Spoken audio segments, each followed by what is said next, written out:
What up and welcome to another Mograph Mocast. I'm Dave. And I'm Matt, and joining us today is my favorite person, my favorite animator, one of my dear friends, Mr. EJ Eggs and Bacon. That's a new one. Oh, man. Hey, y'all. What's going on? You want some hash browns with that? And Mograph is a supplement to our site, Mographcom, which is a motion graphics tutorial site with tutorials, plugins, podcasts, and other Mograph stuff. And on the show, we talk about everything ranging from motion graphics to Cinema 4D, After Effects plugins, render engines, doing business, doing taxes, being a contractor, or working for the man. And you can email us, info@mograph.com. Let us know what you think about the show. Send us your comments, concerns, queries, and grievances.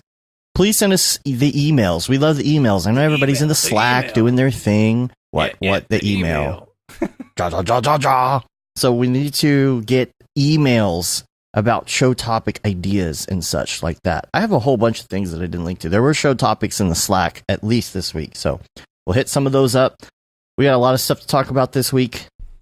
EJ's here. Number one, Colorado C4D. Colorado C4D coming Thursday. This Thursday, right? What are we going to be doing there? Yeah, so we're going to do all things Mograph and mountains and beer, which everyone asks me, why did you move to Denver? And I say, it's simple. The beer. And Mograph, mountains and beer. It's the Napa Valley of beer. So when you guys come in, we're going to, I live about a mile away from a lake that has an awesome view of like the Flatirons and some of the back peaks and stuff like that. Going to do some kayaking. At least most of us are. And, for those that aren't, they can partake in some of the other Colorado things that you do, which is smoking weed and all that good stuff. Mushrooms. Mushrooms are gosh. legal now, apparently. Yeah. No, not legal. They're decriminalized. They're just decriminalized. Right, so if you can nuts. find mushrooms, you can take them. Yeah. You just can't buy them. It's a low priority narcotic at this point, I guess. Yeah. Strong pass on that. I don't do any of that. Like I said, I'm here for the beer. And that's good enough for me. I'm excited about the beer. But yeah, Thursday we have, every third Thursday of the month, we have a meetup, a little shindig over at Ratio Beer Works, which is a brewery, and we get set up in the back space where they actually brew the beer, so you're surrounded by beer tanks and stuff, and it's amazing, and it's like... Have we been here before? No, you guys were at another brewery, which they actually have a bigger space, but it's kind of like harder to get to. But this place is in the middle of one of the coolest areas of Denver called Rhino, or River North. And Rhino has the most concentration of breweries of a neighborhood in like the US. I think they have like 17 breweries in a mile radius. All right. So, all right. Yeah. Thursday will be fun. It's the way it was in Portland with strip clubs. Yes, exactly. Yeah, just replace it with strip clubs. Yeah. I actually heard strip in Portland that the strip people. clubs there have really good craft beer on tap at the strip clubs. I have no idea. That's what I've heard, yeah. That's I lived funny. there for a year. I didn't go to one of them. Yeah. I see no need. I actually didn't even see one when I was there. I think I just didn't go to the shady part of Portland. I went to like the maybe hipster I don't parts. know. Like I lived in one of the suburbs, and they were all over the place. Like every bar you really? went to, there was one right next to it. You know, but It's a Chuck I E. don't Cheese know. and a strip club right next door. Have some fun, kid. Yeah, Right. dude. Gonna Celebrate be your next kid's door. birthday 1 hour. Go celebrate your own the next. Yeah. Yes, I don't know. Seeing everyone in their birthday suit. Ah, Tying it all in. Ding. Tying it all in. Yeah. That's what I'm here for. All right, I'm out. We should also mention I did my job. David. Yeah. No, David Aryev's going to be there as well. Yeah, David We should Aryev's mention going to that. be here, and I don't think he's ever even been to Colorado, so that should be cool for him. really? Really? Yeah, I don't think so. That's Him and cool. Schmoopy. And Schmoopy. so I think we might, Wednesday night, we're going to do the kayaking, get some pizza, play some Switch, and then maybe go see Endgame at Elmo Draft House. Aw, Thursday, yeah. we'll probably just hang out downtown until the meetup. There's a Shake Shack right across the street from the venue, so we'll go there Love beforehand. their burgers. Oh, yeah. Yeah. man. And then Friday, I think I'll bring you guys all to Breckenridge and drive through the mountains. Beautiful drive. There's a lake there as well. And Cool. a couple of my favorite breweries in the state there as well. Do some hikings. And I think Breckenridge is actually still open, so if you want to ski, there you go. Oh, jeez. Yeah. Jeez. Oh, yeah, I don't jeez. know. Maybe. Wow, this time of year, really? Yeah, Well, we got snow we got last week, right? crap ton of snow. I'm looking out my window right now. Some of the back peaks are covered in snow. It's been raining like all the past 2 weeks. Snowed here on Thursday. So yeah, a lot of the places are going to be open until like the end of May, which is crazy. Wow. Man, and you are going to go to Casa Bonita after I leave, correct? I didn't bring it up. Casa So yeah, one of the Bonita, things that's the really worst. weird. Bonita. One of the things that's really weird is if you watch South Park, and that's the funny part. Like, it's so funny because I'll go to. Last year we went to Europe for a month, and everywhere we went to, when we went to like any place and just struck up a conversation with one of the locals, they're like, "Oh, where are you guys from?" "We're from Colorado," and they're like, "Oh, South Park." Literally every single person's like, "Oh, South Park." I'm like, yeah. And it's funny because I'm like, why does everyone just say South Park? Like, is that still like a big thing in Europe? But literally, if you South turn Park, on, Colorado. like when we Yeah, went it to our was. hotel, you turn on the TV, literally any time of the day, I would flip through the channels. The Comedy Central is South Park. Like, it's South Park all day long. Yeah. So that's like, everyone's like, "Oh, South Park, like, do you go to South Park? Is it crazy?" I was like, South Park is like some podunk town, like maybe 2 hours away from Denver, and there's nothing to do there. Yeah. Like, I don't even know if they have like a South Park little, You I'm think sure they'd they got like, yeah, you something. think like they'd have celebrate something. that. Yeah. Well, it's like I thought you were Breaking gonna Bad say- if you go to Albuquerque. Right. Yeah. Like, it's not But like Albuquerque celebrates that, That's Yeah, they true. had to Well, rope do it the off, though, because people were tours, trying to yeah. throw pizzas on the roof. Right. No. The people that own that house are probably so angry. Yeah. They're probably so tired of pizza on the roof. Yeah. Yeah. I thought you were going to say that everybody was mentioning Casa Bonita when you said you were from Denver. No. Yeah. No, just Oh, yeah, South Casa Park. Everyone's like, Bonita. South Park. Dude. But yeah, Casa Bonita is a thing where it's exactly like they represent it in the show. They have the cliff divers gosh. and So excited. sopapillas Except it's is not the as thing nice. you get there, which sopapillas are like the deep fried dough kind of thing, like elephant ear kind of deal, I Oh, guess. we know what sopapillas Okay. are. For those in the audience that don't know. Right. Okay. Right. Sopa-pippas. Sopapippas. The food is pretty Questionable. bad. Yeah. It No, smells literally like every, cat food. every article you read, and I was just talking about how when you actually go on Google Maps, search for Casa Bonita, it's on, like, you can scroll on Google Maps and it'll show, like, oh, it made this list of, like, top 10 weird restaurants or whatever. You click on that. The description's like, it's a Denver staple, da-da-da.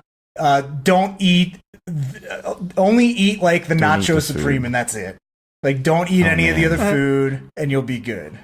Yeah. I'm a testament to that. I went to the hospital after eating there. Here we go. Literally. Food poisoning, Okay, dehydration. what did you order? What did you order? It was some sort of enchilada. I believe it was a shredded chicken enchilada, but I had I'm gonna other order the people's. We exact shared same stuff. thing. Oh, We shared stuff though. Yeah, rolling the dude. dice. Yeah, dude. I like how It's- you're it's you're a- assuming that you're gonna get food poisoning too if I'm correct. Only like if I'm correct. Like if you don't you're get saying food poisoning, you that were- I'm wrong. You were it's very terrible adamant food. about us not going to Casa Bonita I'm never because you going got back so there. sick. Right, I was on the floor. understand. It was And coming you're- out both ends, and I went to the hospital. Like literally I was to the hoping we couldn't hospital. go Here we that far, but go. all Here right. we go. I was on an IV because I went to Casa Bonita, and I was so gung ho like you were, like Casa Bonita. No, I just think it's- yes. I think it's funny. I was like, dragged all my friends out there, and the next day I almost died. There's you guys. I'm dead over here. all right. Anyway, I saw you sent the picture to us. What it looked Dave like. had a lot more than poop hands that night. Yeah, poop He'll everything. poop everything. I did. I sent you a picture of what their enchiladas Yeah, look like. and Oh, it it did. looks like It's totally- it looked like it came out the other end already. Oh my gosh. They What pre-process a it. train wreck of a show already. That's what happens at Casa Bonita. More like Anyway. Casa Bonita. No, am I right? Casa Bonita. Oh. I'll give you that one. No, like I was looking at pictures. I was looking at the picture that you said. Then I went online because I was like, I gotta see. And yeah, all the enchiladas look disgusting. They look totally disgusting. But the tacos don't look too bad. They slop it on a cafeteria tray, and it comes through a conveyor belt with the little things on the top and everything. I'm telling you, that sounds just like Ponchos. And Ponchos, to me, was amazing. Ponchos is better. At least you can raise the flag there. You can raise the flag at Casa Bonita.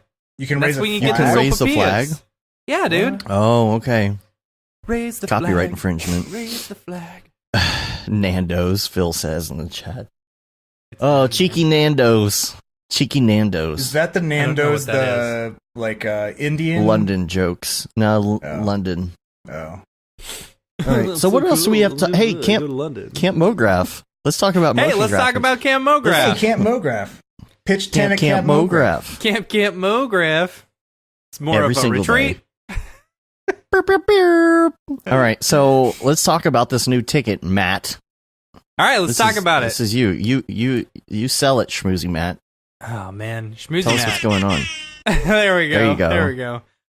Okay, so we heard everyone's. We heard from everyone. You know, a lot of people were having a hard time finding cabin mates and stuff like that. So we didn't want to exclude. We didn't want anyone to feel excluded. And I know originally we had said that we weren't going to place people in cabins, whatever. But you know, whatever people want to come to the camp, and we want people to be able to come. So we decided that we would offer a new community cabin ticket. It's for those people who are looking to come to the camp, but can't seem to find people to, you know, team up with a bunk. Or if you're coming from out of town, like I know we've had a few people from hard to find people. Other countries. Yeah. Who, you know, I mean, you're spending a lot of money to get over here in the first place, you know, and then on top of that, having to find cabin mates. So we just decided to offer this community cabin ticket. When you sign up for the community cabin ticket, it's a little bit more as of right now.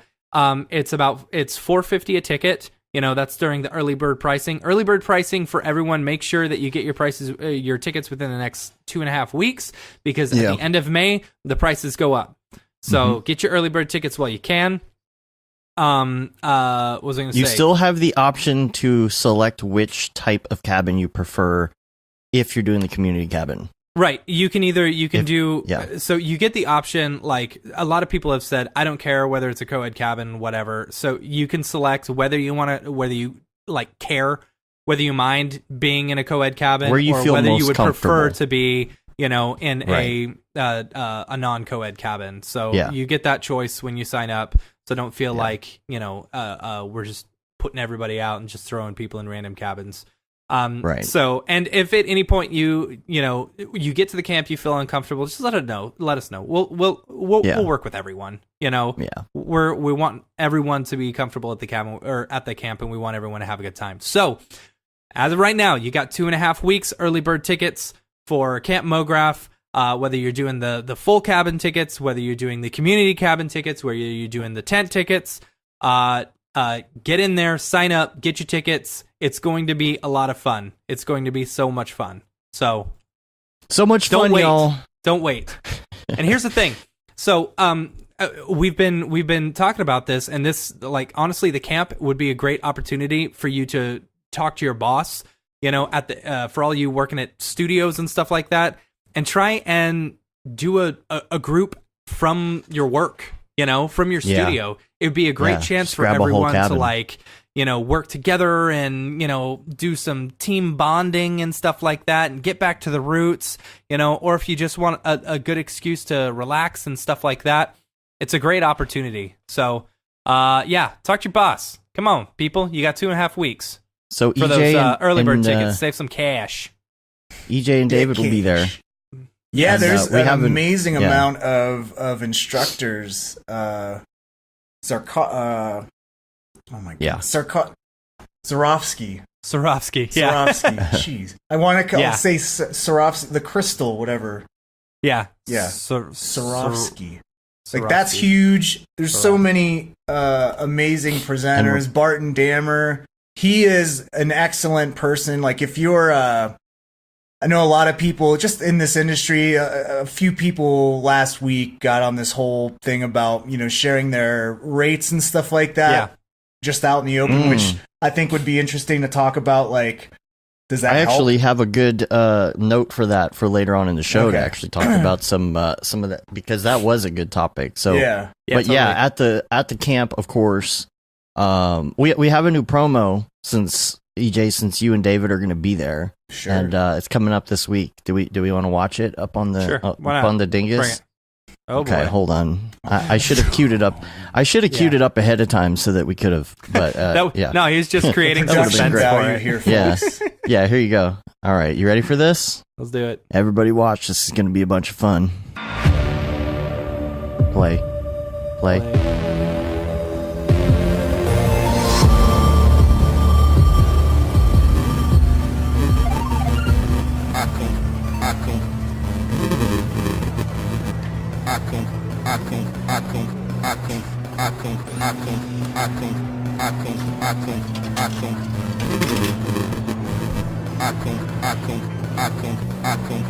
Super duper.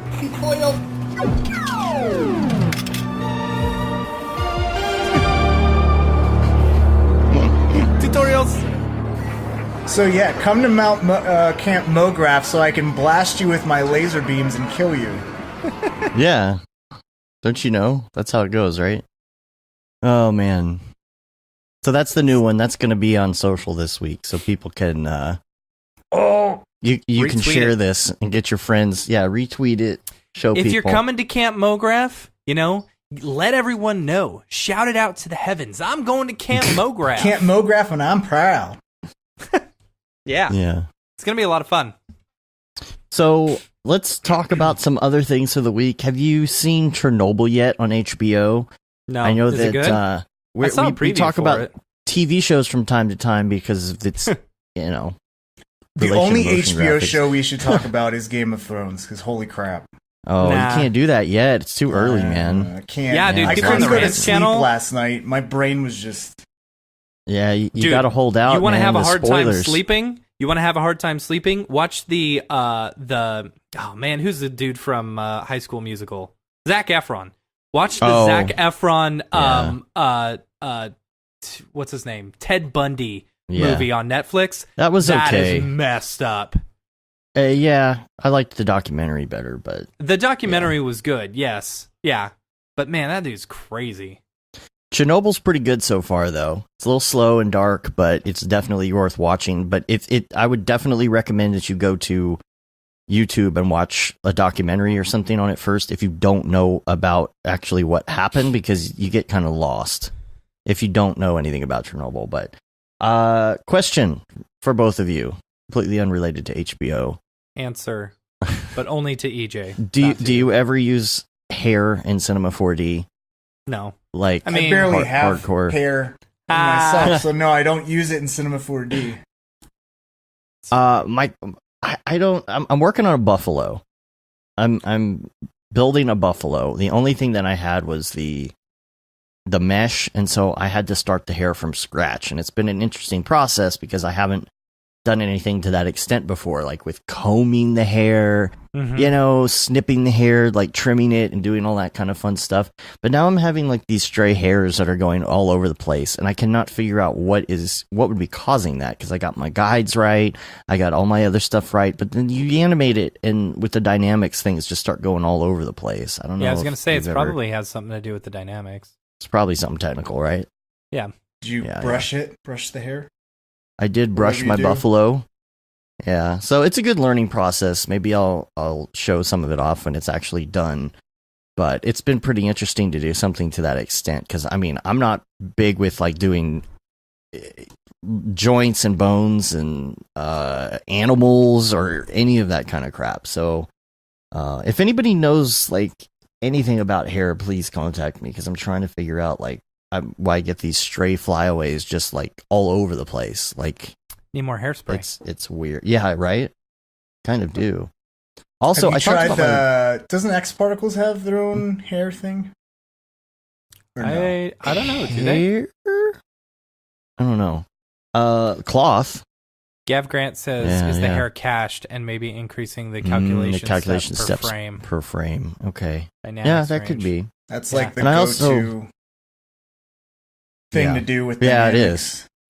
It is. Steps It's like and did you turn and did you try turning it off and on again? turn off and on Did again. you turn up the steps per frame? Yeah. No, I think I talked about last week the laptop that I sent out to Razer. So this is so weird. Like, I love and hate Razer customer service at the same time. Mm-hmm.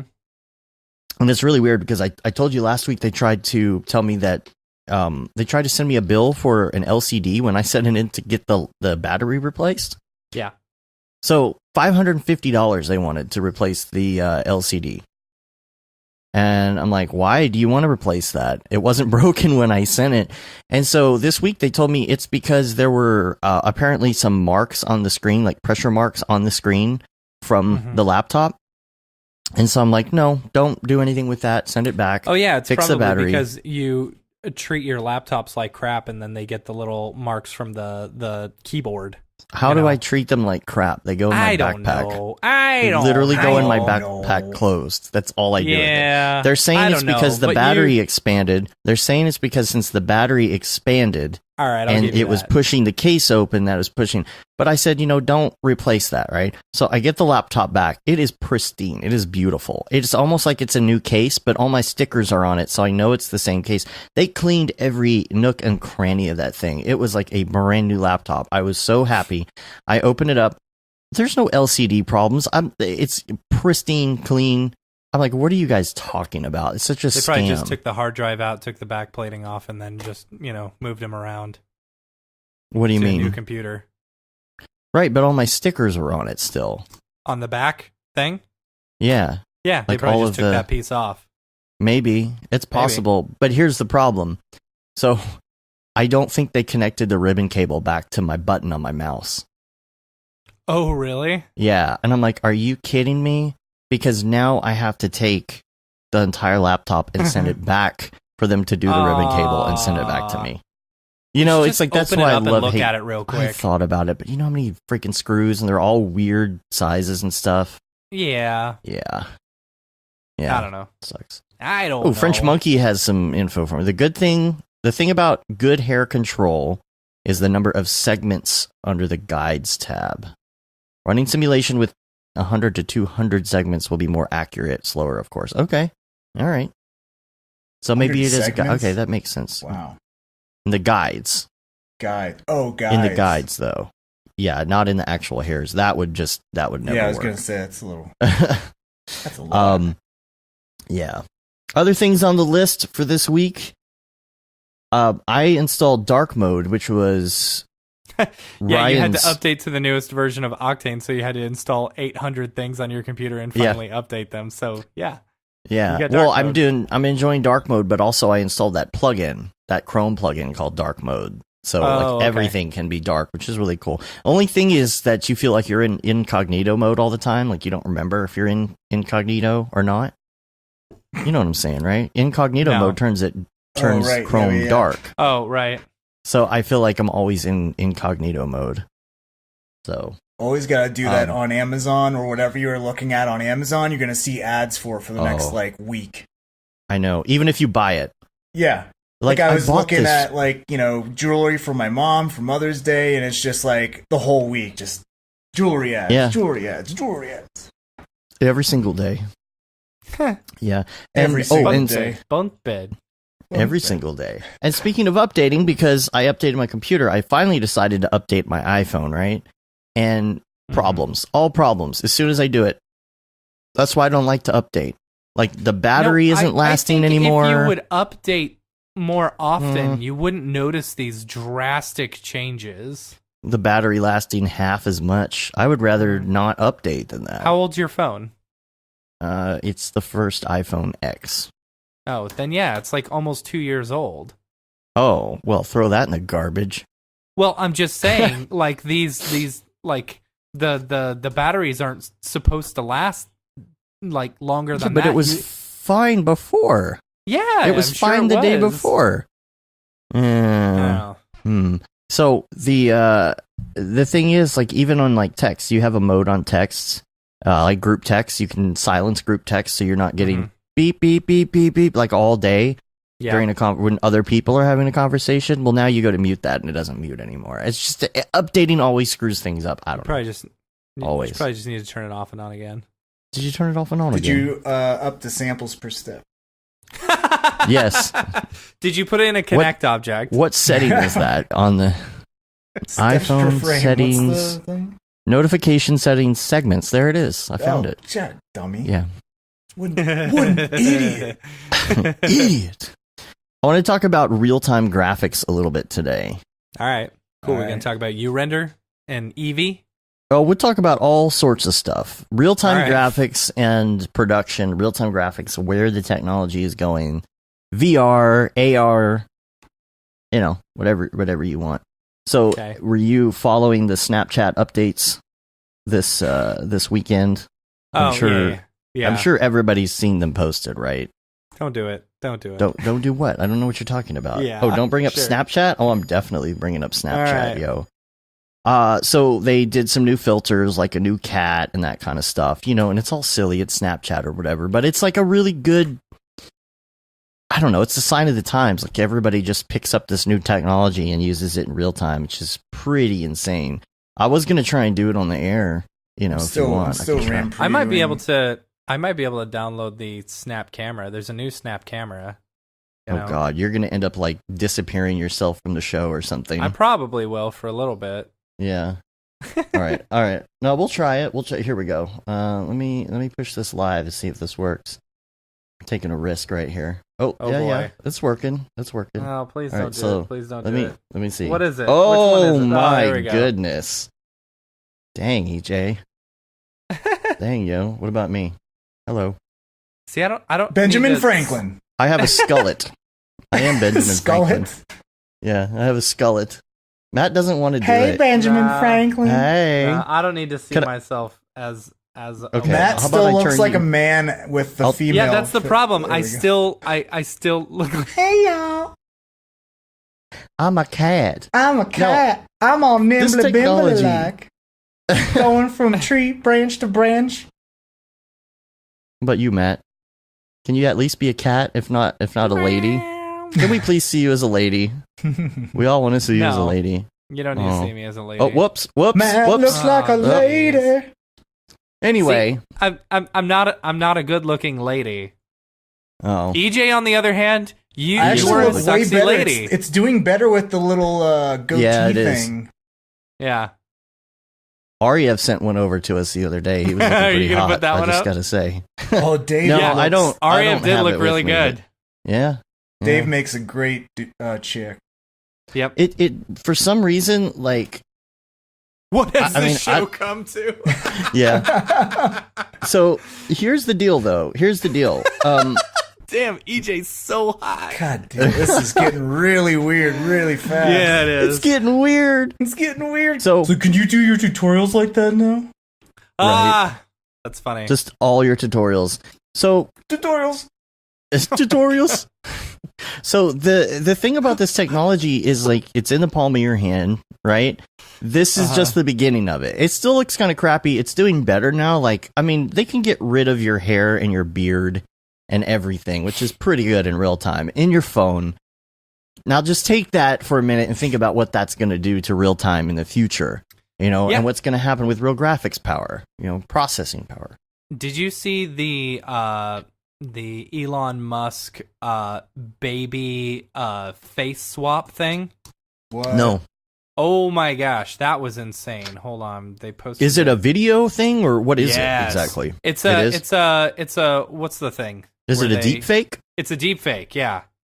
Mm. Well, let me see if I can find it on our channel. But a bunch of people posted it. I'm gonna put Elon Musk's face on a baby. Yeah, post that in the dingus. Yeah, so here, I'll post it right now. So the thing is, like, it's creepy how accurate it is too. Like, it messes up occasionally. Oh my god, that's horrifying. Isn't it? That is horrifying. Where is it? It's in the dingus. Oh, I got to turn it on. That would probably help. I put some links in the stuff too. Go to that Illusion. Oh man, like really cool web graphics. Speaking real time. So this technology is going to be used for graphics in the future, and that's why I bring it up. Because there's a lot of stuff that we have to do right now. Like, if you wanted to do that right now without deepfakes, think about what that would take. Yeah, I mean, you know, like, instead of letting AI do it. I've done a fair amount of like putting people's heads on other people's heads. You know, as weird as that sounds, like this type of stuff, like matching the lighting and like, because they're doing a real good job matching the lighting. It's insane. Yeah. Let's see if my latest putting people's heads on other people's heads thing has come up. It's not perfect. I mean, you could see that, but you know, the way it processes it. So I wanted to bring the real-time thing up, not just like for the face swap stuff, you know, but for things like Unity, for real-time. I'm sure at some point we're going to have like real-time compositing stuff. That tool there is deep fakes. Sorry. Bring up in the chat, in the dingus, the Illusion. There's like real-time cloth simulation, real-time, a lot of really cool stuff. Like, this is WebGL, real-time, 3JS, and one of the hashtags was Houdini, too. So I don't know if they used Houdini for some of this stuff. But if you scroll down, you'll see all the cloth stuff. It's like, it's killing my browser right now. I don't know what's going on. Yeah. It was working fine on my 7-year-old Mac Pro. I don't know what. It's probably because I'm processing a bunch of stuff. Yeah. So what is this exactly? This is WebGL graphics. Like, you can interact with that cloth, that little ribbon there. I'll have to do it when I'm not streaming a show, I guess. I don't know. It's not working for me, but I think that's just because I got so much other stuff running. Yeah. Okay. Look at Illusion.co. I posted it in the chat too. Illusion. LUSION.co. Yep. But it's WebGL, 3JS, and it says that they're using Houdini. Houdini. But Illusion is a real-time development creative studio out of Bristol, England. Hello, governor. So the question becomes, like, how are we going to use this in our craft moving down the line? Like 20 years from now, I'm, of course, always talking about AI stuff. Matt, I don't know if you agree that AI is going to be AR is going to be as big as... AR has a lot, in my opinion, has a lot of hurdles to get over, all right? So I wear glasses as of right now, right? Right. If I were to be able to see a lot of my stuff in my glasses, that would be great. But how many people actually want to wear glasses, you know? And I don't think you're going to be able to get a contact lens that does a good job. And really, you're not going to get like the full experience of running a full computer right now, I don't think, you know? I think prove me wrong, people. Prove me wrong. But still, like... It's going to be...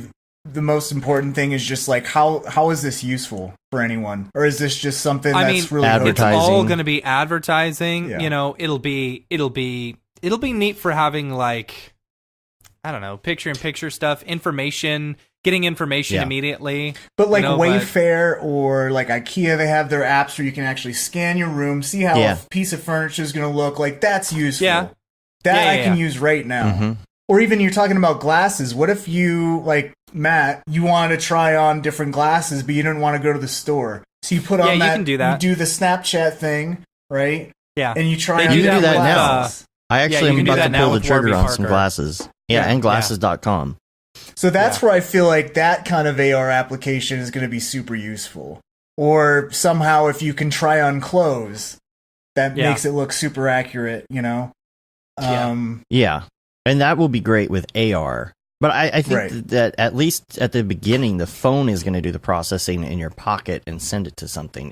If they're, say, their glasses or something. But I don't know. Like the AR that we're talking about that we see in movies and stuff like that. I don't think it's going to be. We're not going to be Iron Manning all over the place. Yeah. Right. Exactly. Right. We will not be Iron Manning. Do you think we'll get the holographic before we even get to that? Then. I have no idea. I still feel like there's going to be stuff. I think we're going to get destroyed either by like AI robots or We'll die climate first. change before any of that even happens.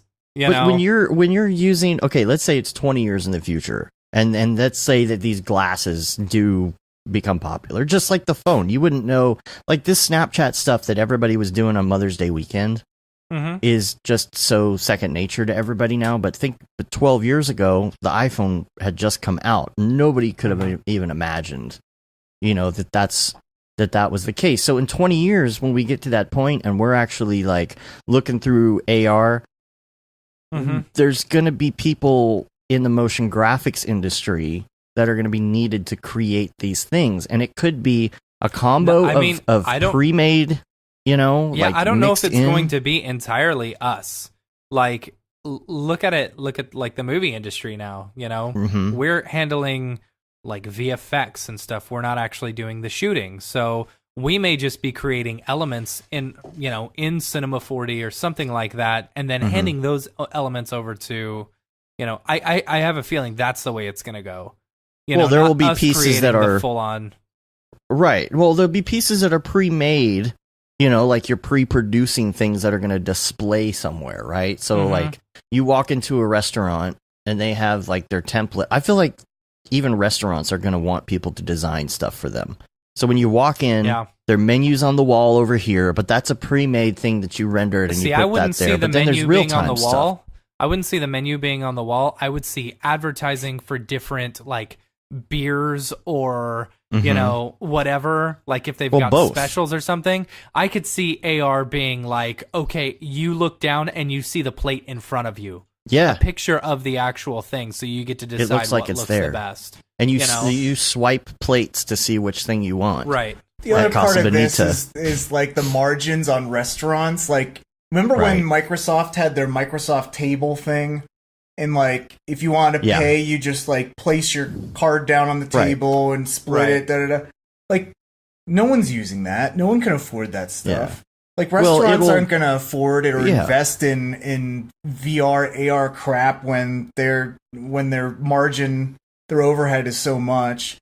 Yeah, but what happens when you could just walk into a place and the glasses just automatically see everything in the room, scan the room, and can just place things for practically nothing?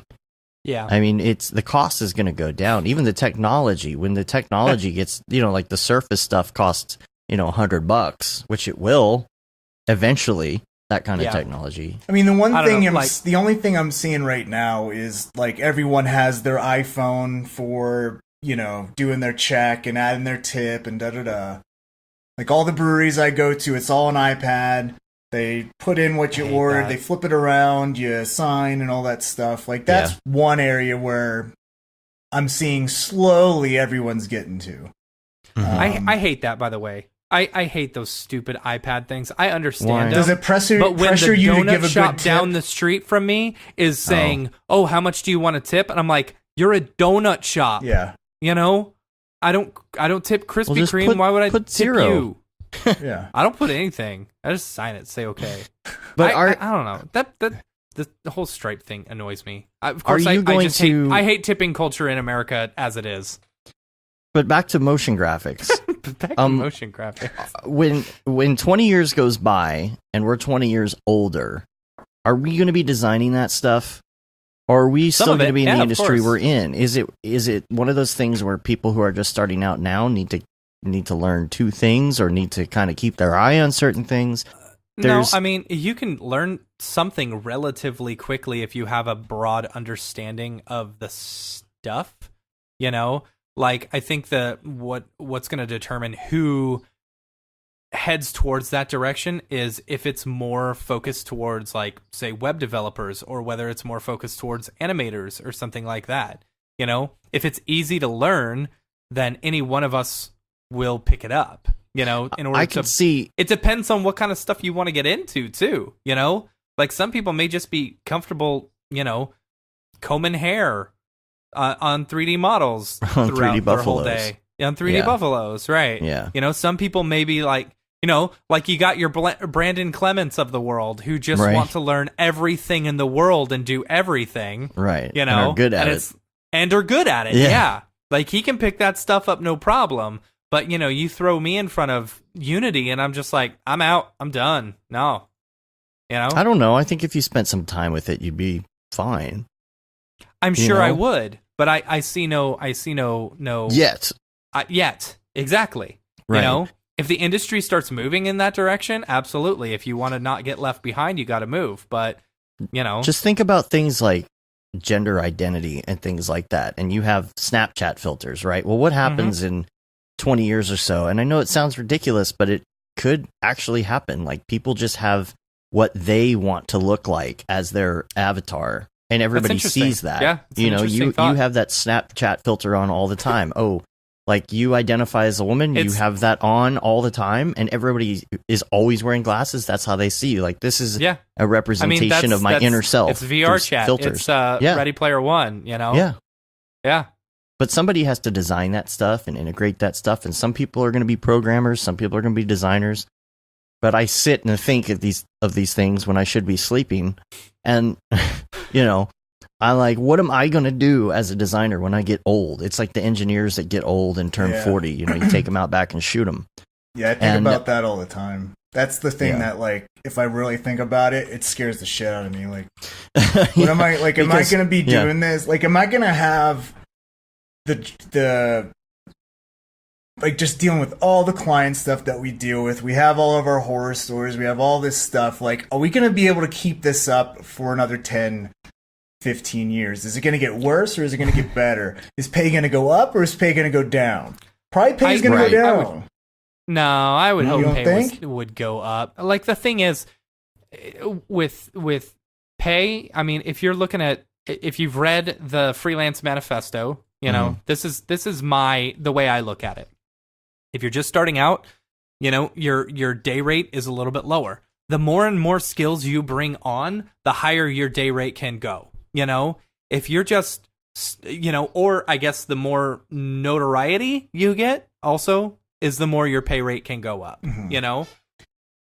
So you bring on, you know, standard, you know, After Effects, your day rate's one thing. You know, After Effects and C4D, your day rate goes up. You know, After Effects C4D X Particles, your day rate goes up. You know, After Effects C4D X Particles Houdini, your day rate can go up, you know? And so if you start going into this AR, VR stuff, you know, and you're not only being able to handle the stuff that clients are coming for, but you can also now run a team because you understand from bottom After Effects is the bottom, of course. After Effects, you know, Cinema 4D, Houdini, X Particles, all this other stuff. And then the Unity stuff to incorporate it all into AR, you know, you're basically running your own studio at that point, you know? Yeah. So I don't know. It's the early adopters that can charge more. Day rate to me is all dependent, 100% dependent on how willing you are to put into raising your day rate. You know, if you're not working to increase that day rate, you know, you are going to be stuck at a day rate because you won't be worth more than what that is. Right. And here's what Ryan Summers... I may piss people off by saying that. No, here's what Ryan Summers tweeted this week. $400 to $500 has been a median rate for a junior motion designer generalist for a long time. Inflation and cost of living hasn't stayed still. So why are freelance rates not increasing accordingly? Because we as artists aren't pushing the needle. Now, that may be true for some people. Well, I feel like, Matt, you and I, we've been raising our rates a lot, so we're pushing the needle. But the thing is, there's so many people coming into motion graphics that those people are going to take those rates, and other people who are able to push their rates up will do so. There's always going to be $400 and $500 a day rates. Yeah, but also you have to look at it this way. Look at a $400 to $500. Okay, what's the average pay range for someone within the motion graphics industry? You know, if you go work at a studio, if you're starting out. You know, it depends on where you live. Right, I know it depends on where you live. Yeah, maybe 40K, like 40K, 45K. Yep. I couldn't see it being maybe much more than that. 40 to 65, depending on where you live. I mean, that's a really large range. I don't know, but say you know how to network really well. say you got a ton of connections, you're just new, and you're getting that $400 a day rate. If you're working every day for a whole year, that's $100,000, I mean, yes, to me, this all depends. It goes back to how much you're willing to put into it, If you just want to sit back and just take in money whenever it is, then you're not going to get very far, But you may only have that 400 to 500 day rate for like a few months. You know what I'm saying? If you're you may be so in demand that you're able to raise your rates, and you're doing well enough that you can raise your rates no problem. Well, let me ask this. Let me ask EJ. I'm sure you've raised your rates before. What were your reasons behind it? Well, it was just having connections and stuff, and just getting more and more work coming in, and now even more than before, I'm doing all this training stuff where I don't need client work as much. And if I am doing client stuff, it better be well paying to be able to put up with some of the stuff that comes along with that too. Right. Well, and make up for the fact that you don't do as many because you're doing other things. Right. So it's something where, one of the things about, and you guys starting up Mographcom, it's one of these things where if you pitch a project and they're lowballing you, the thing that goes through your mind is, okay, do I want to work on this and be frustrated and get paid jack crap? Or could I take those 2 weeks instead and invest that time into Mographcom, getting that up and running? Because that's a long-term goal. That's going to be a revenue earner. So it's the same thing for me as well as could I be developing training or doing something on my website or working on a new product that'll be way more enjoyable? It might not pay off immediately, but a year from now, I might have just recouped all the money, probably double, triple, quadruple, probably even more than that 2 weeks of that horrible paying client gig, Yeah. Yeah. And Chad Ashley's in the chat. He said, what happens when you raise your rates so high that you've priced yourself out of gigs? Then you lower it, I would think. Yeah. I mean, that's it's something that Dave and I have. Whenever we're raising our rates, we're always under the understanding that it could possibly go down.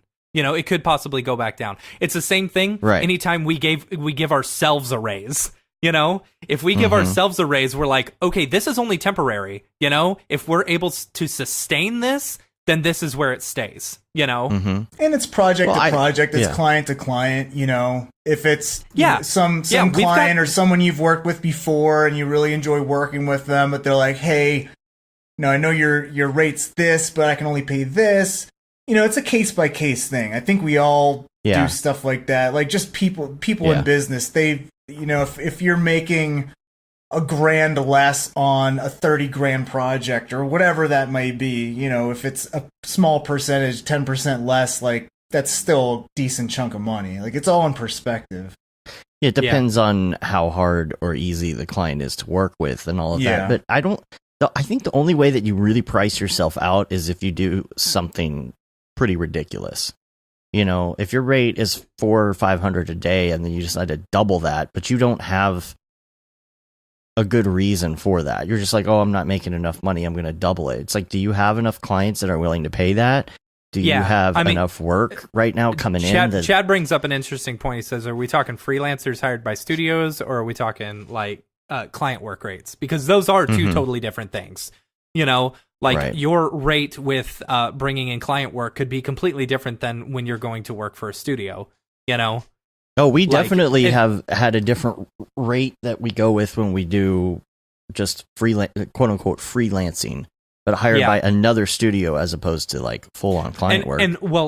It could be different for other people. For example, our studio rate is much higher than most of the time much higher than our client work rate. In my opinion, with the client work, you try and get at least your day rate, if not more.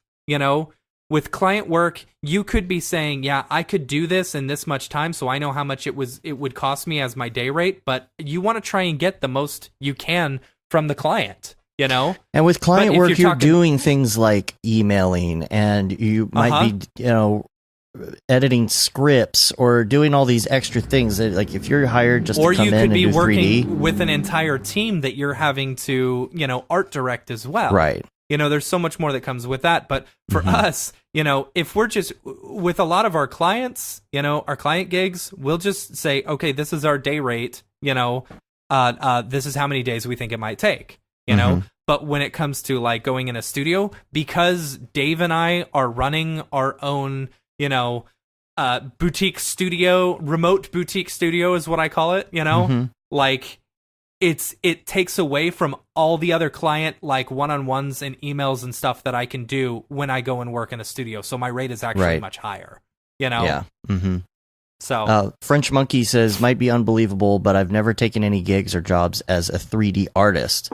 I stopped freelancing surprising. 4 years ago when I was still in photography. Wow.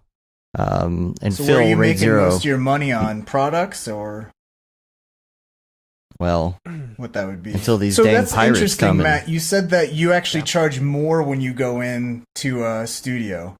Yeah, because they're paying for it. So when you're going to work into a studio, like I like to make that studio my number one priority, because they're paying for me to be there. But when I'm working at home, if I'm working at home, I'm able to send a couple extra emails a day, or focus on something else, or hop over to another project real quick if they need something done, and then hop back, work some extended hours at home, I'm able to juggle things around a whole lot easier than when I'm in a studio. When I'm in a studio, they need 100% of my attention, and I give them 100% of my attention.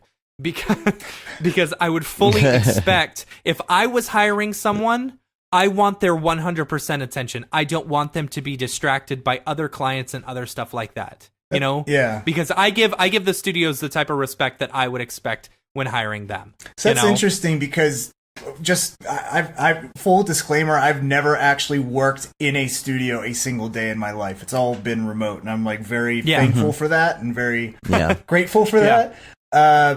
But I would always think like, all right, because when I'm doing freelance, I'm the art director, I'm the guy, I'm the producer almost, I'm taking on all these roles interacting with the client. But when you work at a studio, they have all that. So basically they're hiring you just to do the work at that point. Yeah. So just from my experience, I would assume that if I went into a studio, they would actually pay less. But just being in the situation I am in, where you work from home, I would actually charge more to go in just because I don't want to. Right. Like it has nothing to do with like. And I'm totally with you. Yeah. I'm a rare case. I'm a rare, like Dave and I are rare cases because we run our business differently because it's we're not single freelancers. We're not single freelancers. Right. We're running a business, but sometimes it's treated almost like a single freelancer, like, so really when I'm going into work at a studio, it's more of an inconvenience fee. Yeah. Okay. Let me break this down a little bit differently though. Okay. Yeah. Because there are also cases where we have charged less for going in for a studio, but that's like Kent was saying, industry, because you're both in the industry together for the trade, a price for the trade. No, that's what Kent was saying in the chat. In most industries, there's a price for the trade. Now we've charged certain like friends of ours who were working for less. Yes, but there are some places. The reason it's more expensive is this. The client insists that you come in. Yes. That's where it's okay. So let's say you have a client and they have a project which is going to take you about 2 hours to complete at home with your own gear because everything's ready to go. It's set up. You got a good render farm. All your software's there. All your plugins are there. You can get it done in 2 hours. You can also get your emails done, have lunch, finish work by 4, whatever you want to do, right? They insist that you come in. You're still going to do that 2 hours of work, But you're going to go in, you're going to have to get the plugin straight, you're going to have to make sure they have the right licenses, you're going to do the work, you're going to end up wasting your whole day there for that 2 hours of work. That's why it's going to cost an hour more. Drive there, hour and a half drive home. You're charging them for all of that. If you just charge them for the 2 hours, that'd be. But that's why they're paying more.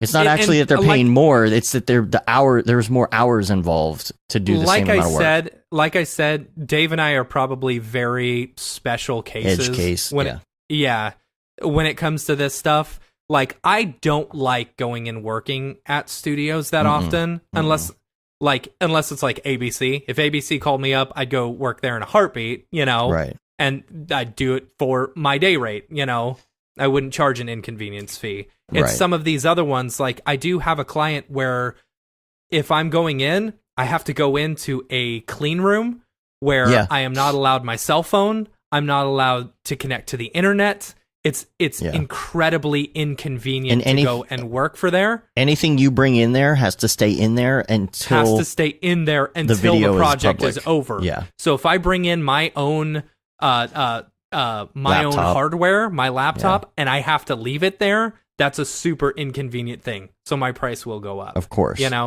So Chad says, shouldn't working from home on client gigs get you a bit more cash because you're covering the cost of the equipment, space for power, etc.? Well, it's funny because I think we are specific cases, because most of the guys, like you'll meet some of them at the meetup Thursday, but a lot of the guys I know that freelance for the studios in Denver, they actually do. I actually know a few guys that they're like, they hate working from home. Like they hate it. They can't do it. They get distracted. Like I'm a hermit. Like if I can go into hermit mode, like I prefer, got my dog sitting here, go for walks. I'm fine with it. Like I'm like that right in the middle of the introvert extrovert thing. Like I'm fine sitting in the corner by myself, and I'm fine, getting jiggy with it in the karaoke place, literally. Well, if you stop to render or something, you can go out and take your dog for a walk or whatever, and you're not charging for that time per se. Like it's if you go somewhere else, what are you going to do in that 2 hours you're waiting for the render? Just surf Facebook? Like work on another project. That's it. And I don't even do that. Go on hour-long breaks, 2-hour-long breaks. Like I don't know. I think a lot of it's just, you wait for client feedback, you shoot the shit, you watch tutorials. Like I had a friend that worked at the mill, and this is a few years ago, and he texted me a picture of like a couple of the people that worked at the mill watching one of my tutorials in their downtime. I'm like, holy shit, that's amazing. Someone at the mill is watching my stuff. They're fucked. Like they're screwed if they're watching my stuff working at the mill. They hired the wrong people. That's funny. But I think that's just it. Even at my job, I think that's why I learned. That's how I learned Cinema 4D, is because I had enough downtime. I literally self-taught myself Cinema 4D, watched all the Grayscale Gorilla stuff, because I had, any given day, I would easily find a half hour to watch a tutorial. Like every single day, it'd be easy, whether that's waiting for a render or whatever. But it's one of those things where if you're waiting for a render, it's not like, hey, this hour is going to be 3 hours. I'm going to go walk around the city for 3 hours or go home for the day. Like, you're not doing that. Like, you're sitting there and you're farting around, making yourself look busy. Yeah. And I don't do social networking stuff. Like, I don't go on Facebook. I don't go on Reddit while I'm at a studio. Yeah, it looks if I'm bad. waiting around, I'm waiting around. Definitely doing that at home, though. I am definitely doing that at home. Yes. But I do agree with what most people in the chat are saying. Like when it comes to your day rate, pick a day rate for a studio. That's your day rate. When it comes to clients, try and get it's your livelihood. You want to try and make as much money off of a project as possible. Well, it's a lot harder to raise your rate if you're working with studios freelance a lot, because that's where the price out is gonna happen, because they've got a giant handful of contractors. And you have to, if you're going to do that, if you're going to raise your rate while working in a studio, you have to make sure you're worth it. Right, you got to be a linchpin in there. Sure, You've got to make sure that if you're going to raise your rate, $100 they're going to pay for it. That they're calling. You know. Yeah, Well, absolutely. sometimes you have, when you're freelancing, you have so many new clients, you don't even have to breach the subject of like, why is it this expensive? Like, it used to be 500. Why is it 750 now? Yeah. Yeah. You want them to just be okay with it. Never ran into an issue like, work. I used to do a lot of remote work for ABC, and I did some stuff for Bart for like a few years straight. And I was like, the third year, I'm like, hey, I'm raising my rates. He's like, cool, yeah, whatever, And I was still giving him a good deal, but that's the thing. It's such a case by case basis. Do you work for a studio? You really enjoy doing the work.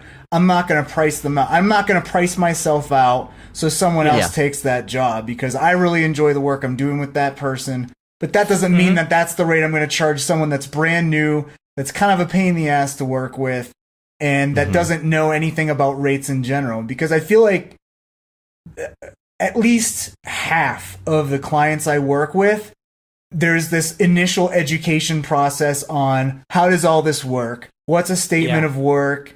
How are we doing this? How many rounds of revisions? Like, it's an education process. And I feel like if there's any major gap between, and this is just my point of view, but I feel like a lot of people don't even work with a simple statement of work, that a statement of work in writing is actually technically a contract. Like, it's a legal document. A list of deliverables, all of that. So you can always refer to that. Project files or not at the end. Right, exactly. Right. Yeah.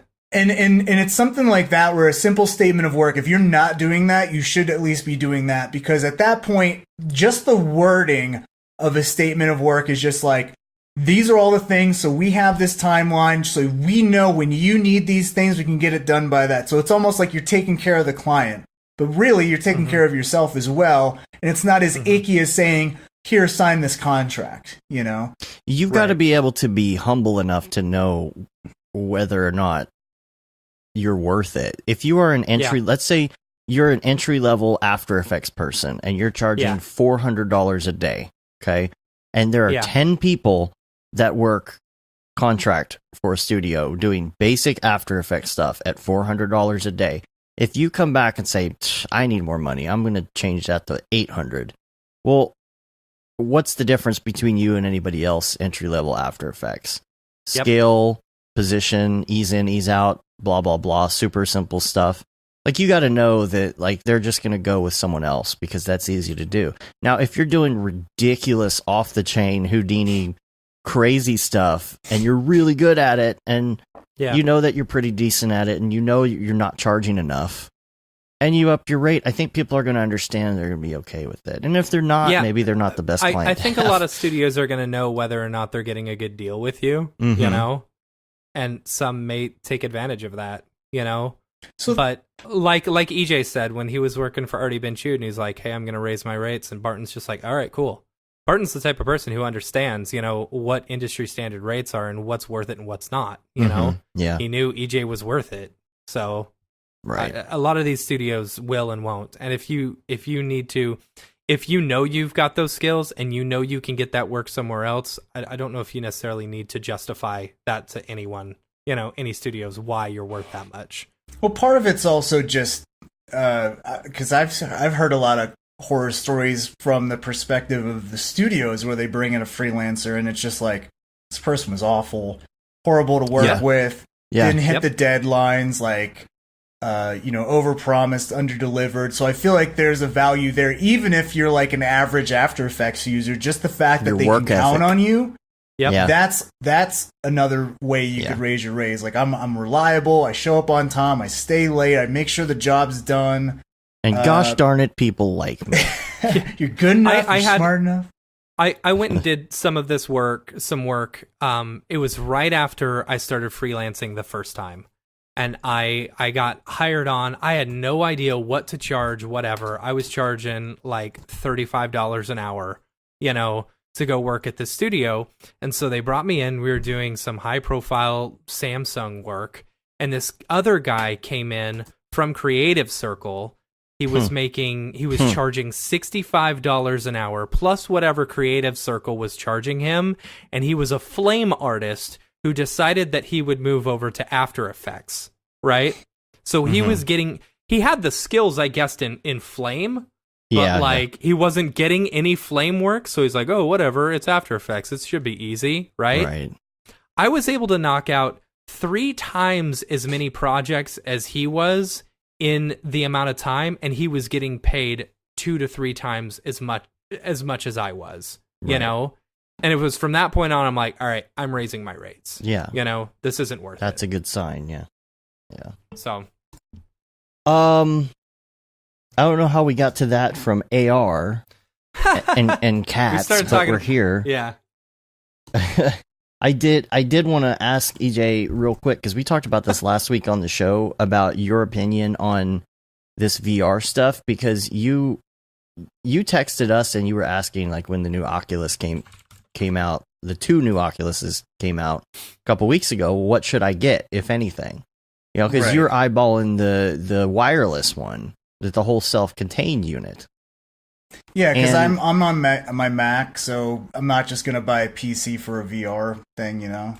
Right, and that's the dilemma. You don't have that gear, but at the same time, it's like, can you play games with us?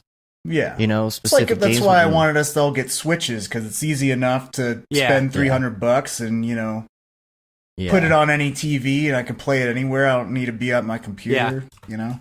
Yeah, and it's great. Like I want to try the new wireless one, but like there's a lot of games that you can't play on it because it just doesn't have the power. And it's like, could we all play? Because it would be fun for us to all be able to play VR together. But the entry for you specifically is pretty high, because you'd have to buy a nice PC and set all that up. So it would be better for you to get something that's more portable. Yeah, you know, like the other one. You know, it's a tough. So well, I mean, are you just eventually technology is just going to get to the point where you don't need all that, anyways? You know, right? As far as like for VR, it's the technology in general why you can't have like. It's the processing power that even when you have it hooked up to a computer, you're still limited as far as like how the graphics look in the VR headset and stuff. It still looks pretty like Nintendo 64-y or, you know, stuff like that at sometimes. It's the whole console versus PC thing. There's still going to be that. It's going to be that with VR. You have a VR console, or do you have the PC VR console that has like, or not console, but gaming system that's just better graphics and faster and higher frame rate and all of that stuff, you know? But even the graphics, it's because you're doing it in this 360 sphere. It can't process as fast as like some of the best looking PC games that are just traditional games. Right. Because you have to calculate for this entire sphere you're in versus 16 by 9, whatever. Right. Yeah, just the regular. So what are you going to do? Are you going to wait, or are you going to pull the trigger on one of them? No, I'm definitely going to wait. I mean, it's something where I play enough Switch that kind of tickles my video game thing, because I don't like playing first person shooters, and I feel like VR is a lot of that. I like side scrolling games and stuff like that.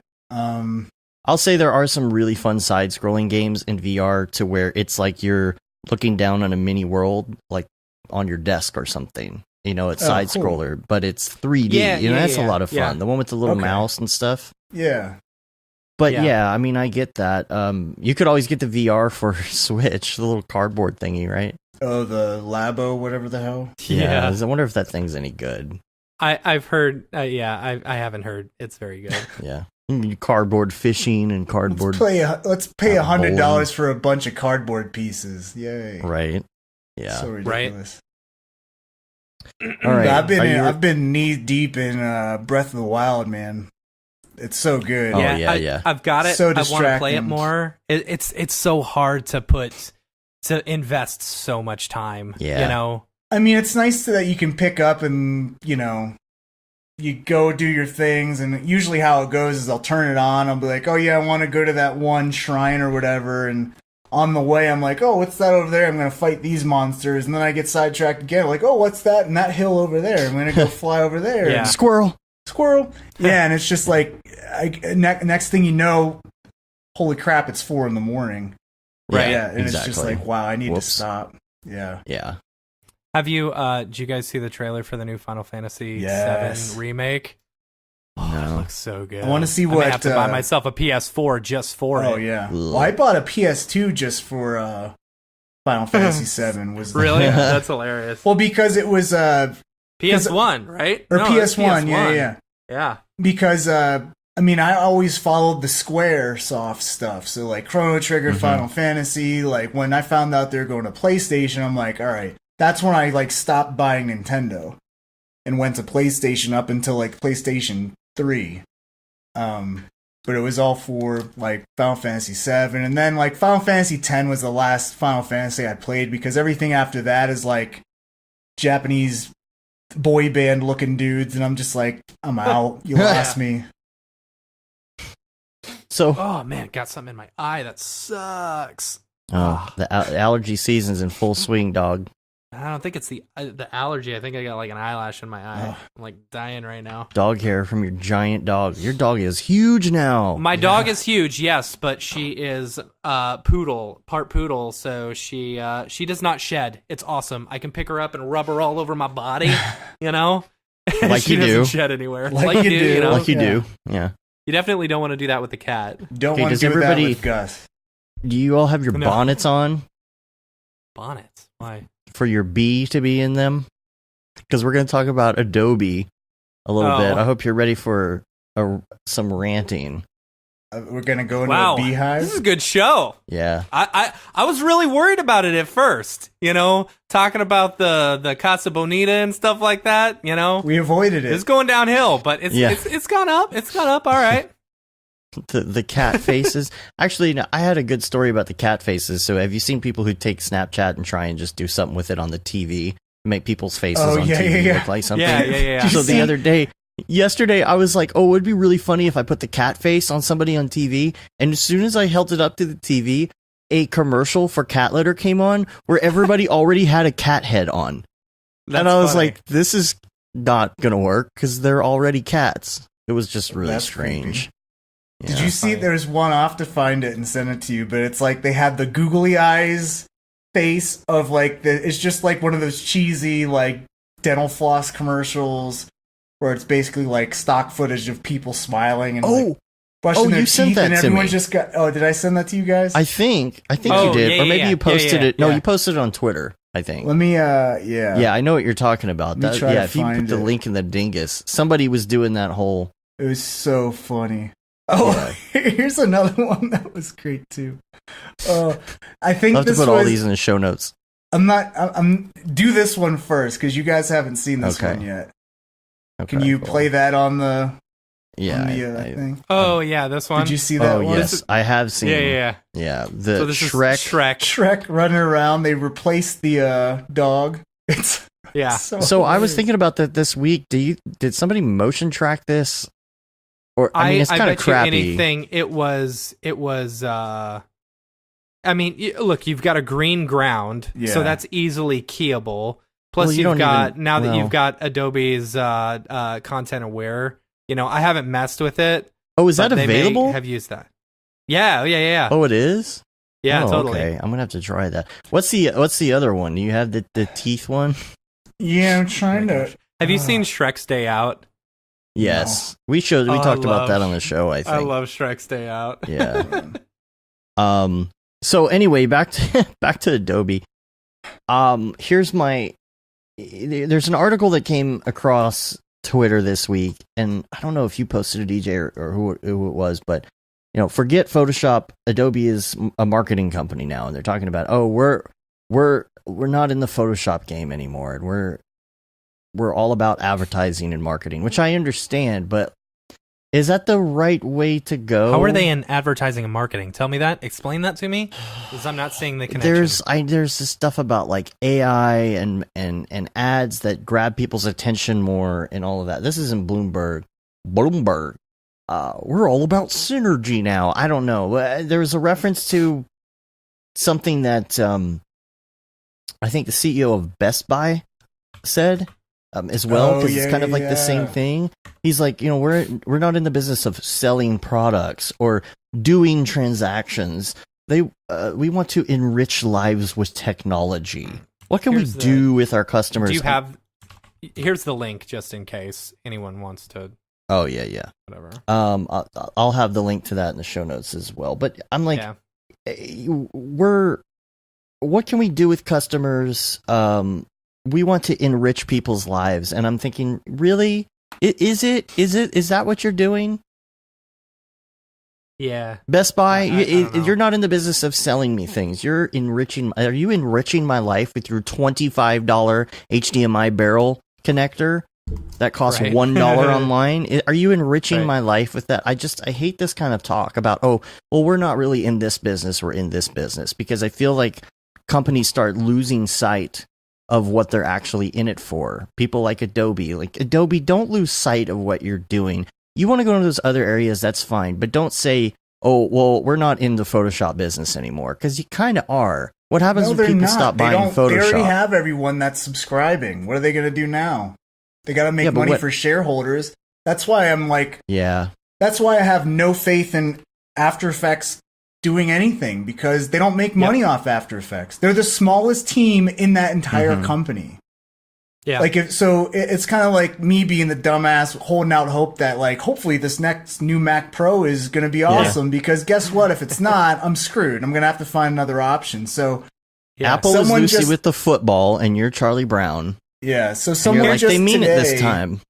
Yeah. Someone just today tweeted a poll. That was the one that you... Yeah. Dave, if you click on it's David Torno on Twitter. The AEIOU guy. He did a poll saying After Effects users with Adobe limiting CC versions. Now, what are your plans? It was staying put, using blank next. So, like, you're gonna use something else next. One vote was unsure. And the last one was F it, I'm learning Houdini. And 32% so far, there's 88 votes in. Yeah, we got Houdini instead of After Effects? That's I think weird. Whoever wrote this is definitely an After Effects user and don't understand what Houdini is. Why wouldn't they say Fusion or something instead, you know? Mm-hmm. So 32% say I'm staying put, and then 36% say unsure. 11% say they're going to be using Fusion or whatever, and then 21% who have no idea what they're talking about say they're going to learn Houdini instead of After Effects. Yeah. That doesn't make any sense on that part. No. Yeah. Well, here's my let's talk thing about that. Is at what point... So if we look in 5 years, this is my thing. Like, I went to a Unity conference last fall. Don't know much about Unity at all, but saw everyone doing their demos and stuff. And while it's not going to replace After Effects, like, you can't build assets from scratch in there. You got to bring the assets in and stuff like that. Like, if you make a character, you can't design a character in Unity. You have to make it somewhere else and bring it in. But when you do bring it in, it's real time. Like, there's no RAM previewing. If you have a object and you move it across the stream, like, you don't need to RAM preview it. You hit play. Particle effects, lighting effects. It looks pretty amazing. But there is some coding that's involved as well, which I think is one of the major roadblocks for normal After Effects users. But artistic people who are about art and not programming. Right. But at what point is Unity going to fill in those gaps, or Unreal or Fusion? Like, is After Effects going to fill in the gaps first and actually get to real time, or are all these other apps that are already real time going to fill in all these other areas that After Effects... Here's the way I see After Effects. I think After Effects is just it's a core, And what you want to do with After Effects, you have to buy tons and tons of different plugins in order to really do what you want. Like, After Effects isn't really that innovative anymore. They introduced content aware fill for video that is, if I haven't messed with it yet, but I have yet to have anyone say, oh my gosh, this is the most amazing thing ever. Like, when they introduced content aware fill for Photoshop, that was fantastic. Like, I use it all the time, but I have no idea that it could, I highly doubt it can be what they want it to for video. Yeah, now, you notice... it's like how much they wanted the Roto Brush to be amazing. And it's like, the Roto Brush is crap. It's the worst. You know? Has anyone tried to, because the big thing going around last week was how they removed the Starbucks cup in the Game of Thrones shot? Yeah. It was all stills. Did anyone try the After Effects Content Aware fill to like do the video version of that? Haven't seen that yet. That would be funny. Yeah. It's funny. See, like we were talking about earlier, we're talking about what's going to happen in 20 years. Are they thinking about that with After Effects? I don't see why some of this stuff couldn't be a little bit faster.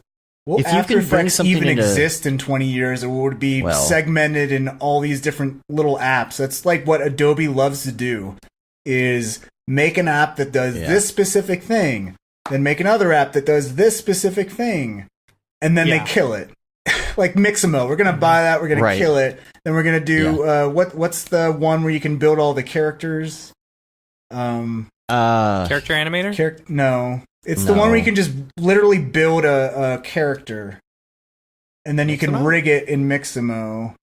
I have no idea. I don't know. Will, this is the thing they need to look out for, though. Like, are they looking forward in the right direction? Like, instead of saying, "Oh, well, we're all about advertising and stuff," shouldn't they be looking into like this other like Fuse area? Fuse is what I was talking about. And the other thing that we didn't talk about is the letter that went out to everybody. The passive-aggressive, almost threatening letter that they sent to all of their customers this week. And I didn't quite understand it, and I was like, why don't they offer more explanation on this? Because, first of all, they started out with, "Dear valued customer," because that's not, It's all legal. They have some licensing issue with third parties, and they're probably getting sued, so they can't say anything about it. Well, here's the thing. First of all, I hate that title. When you go to Kroger to the self-checkout lane and it says, "Welcome, valued customer," it's that's the most disingenuous thing I've ever heard before. Okay, but here's the thing. What do you want it to say? What up, bro? I say, maybe my name. I mean, that's pretty easy to do, right? Yeah. You don't even know who I am. Okay, so it says that the applications that you're running, in my case, this version of Audition and Photoshop. First of all, what is Photoshop 18.1? I don't know. I don't know what that is. So you put 2018, 2019, 2019.1, whatever you put on all of your apps, but then you send me this and you call it like the actual point name that nobody knows. I don't know what that is. Right. I don't know what Audition 10.1 is. Okay? Yeah. And then you have this part. If you continue to use these discontinued versions, you may be at risk of potential claims of infringement by third parties. Blah, everybody be scared. Scared into getting sued for using an old version of Photoshop. And it's like, want to get sued? It's like, could you maybe explain this? I understand it's legal jargon, but could you explain this to your customers so we know what this means? Please? I mean, that's legally what it is. They can't. Why? Yeah. Why can't? Because they're probably getting sued right now, and they can't talk about it. Well, I went in and checked. Honestly, it makes sense to me. Odds are probably what they did was they signed a certain amount of year contract with different. But what happens if you? Okay, so if you want to use Photoshop and you can't because you haven't upgraded this driver, and you haven't upgraded the driver because your card can't support it on the version of your OS that you're using, and then they come to tell you, "Oh, well, you have to update to this." Oh, I'm sorry, you have to update your entire system. Right now, I've got an old Mac Pro that I cannot update to the newest operating system. Right. Which means I cannot update to the newest version of Creative Cloud. Right. Which means I cannot get the newest version of After Effects, or are they eventually going to cut me off? No, yeah. Oh, sorry. It's illegal for you to use it on the computer. It is now illegal to use your Mac Pro. Right. Sorry. It just seems you got to spend thousands of dollars. It just seems very bizarre that a third-party developer, unless it's a application that currently ships with those old versions that they don't want to support anymore, and I have a feeling that that's probably it. So like the Psycore effects, Mocha, stuff like that, they probably have Dolby a licensing. Limited licensing that they want to stop support. So just the fact that you even open that app that has those things in it and you use it, you're infringing on that. You're breaching that contract. Well, somebody should have that thought about that licensing. before they released the software. Or just re-release that, re-release the old versions, and remove the crap that they're getting sued for. That's the thing. Yeah. There's people who are speaking in Adobe Yeah, but why- forums, they and wouldn't some of want them to are spend from that time Adobe. doing that. But some of the people are from Adobe who are answering these questions, and even they are not on the same page in these forums. But what they are, a lot of people are speculating it's something like Dolby something or other on a certain codec that's like in a certain part of a corner of a program that you're not even going to use. Yeah. And like that's the reason. But at least give me an explanation. Well, that That's would really make all I'm sense asking. because that's a huge enough company that can sue the pants off of Adobe. Yeah, Absolutely. Well, did you also see the stuff with Adobe? How they're doing a trial of new pricing for the Photoshop What? bundle? No. Wonderoo. Hold on, let me find it. Adobe Photoshop new pricing. You can't use that piece of software on your computer that you already installed and paid for. How Sorry, I dare thought you, this sir. was America. Let's see. They're testing doubling the price of the Lightroom and Photoshop plan. So you can get the photography bundle. It used to be $9.99. Now it's $19.99. Or you can get one single app for $20.99. Here, I I'll just send you this hope link. that they understand that no company can be on top forever. Yeah. It may seem like it right now. It could be it could be Blackmagic that comes in and swoops in with Fusion. You know, I really like Fusion. I really like Resolve. Resolve is a great program. Like the fact that as I'm playing through, it's rendering it in the background, Right. you know, and then when I hit deliver, when I go to the deliver tab and render it out, it renders like that. Again, It's something so that can be fast. done with third-party plugins for After Effects if you want. If you want, you know. It's dumb. It's stupid. Yeah. It's stupid dumb. I like you know? Ash's comment. Yeah, there's Ash's a little comment says, one prisoner asks the other, what are you in for? The other replies, I used my Mac Pro. That'd be me. bit. Yeah. I'd be Like in that. jail. I like that. Yeah. Using my Mac Pro again. Yeah. Stupid. I don't know. I would like someone to come along. Like I think Blackmagic is on the right path, you know, especially with them throwing shade at Adobe this year at NAB by being right across from them, you know, and being like, this is the Fusion that's DaVinci not- Resolve training, Is it on purpose? you know, stuff. Oh, I'm sure it was. Oh, I'm the sure whole it thing with was. all the training stations right next to it. Yeah. I didn't think about that. Yeah. So what Yeah. is the pricing structure of Fusion? Like how much does it go for? Is it subscription? If you buy, or- okay, so there's no subscription. It's $300. Oh, that's it? $300. It'll get you the version, and I'm pretty sure it gets you all future updates. Don't quote me on that. I could be wrong. You know, So but if price you buy isn't an Fusion, issue, yeah. if you buy Fusion, it comes with a full version of Resolve. You know, This but not is the vice one versa. with the dongle. This isn't, we're This not is the talking one about with the the dongle, free. yeah. And you got to deal with the dongle, which kind of sucks. But you know what? I just plug it in my computer and don't think about it. You Yeah. know, I think the biggest, one of the most annoying things about After Effects is probably one of its strengths. So, for Apple users, for example, you buy all this crap on the Apple Store, the App Store. You're in this walled garden. If you ever wanted to switch to Google or something, guess what? You're gonna need to rebuy all that crap for your Google phone.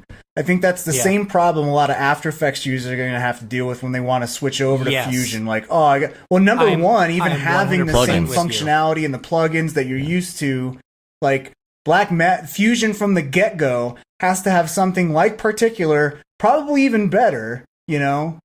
it does. It does? It's got particle stuff inside of it, and you can actually create like floors that they'll like bounce off of and stuff. So it's got It's actually like, pretty killer. it's got Newton and a Newton equivalent. Does it have like Duic tools? I have no idea. So like these are all the things that like if Fusion does have this all this other stuff, but you have an After Effects user who like uses Duic all the See, time because they do a lot of character work.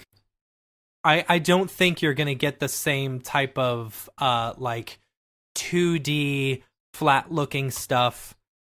People moving over to Fusion. I see Fusion as more like a compositing, yeah. a you know, doing color correction, stuff like Well, that. but still, these tools will come along from other people eventually. I would Either hope way, so, yeah. that's the thing. Yeah, gotta- I mean, honestly, you pay $300 for Fusion for all your compositing stuff, and then you get Cavalry once it comes out. Cavalry once it comes out. Yeah. However much that is. Yeah. There you go. Now you got everything. It's just in 2 different apps. You're not having to pay. It's not there yet. Whatever. We're not to that point yet, but it's not that we couldn't be to that point as an industry. Yeah.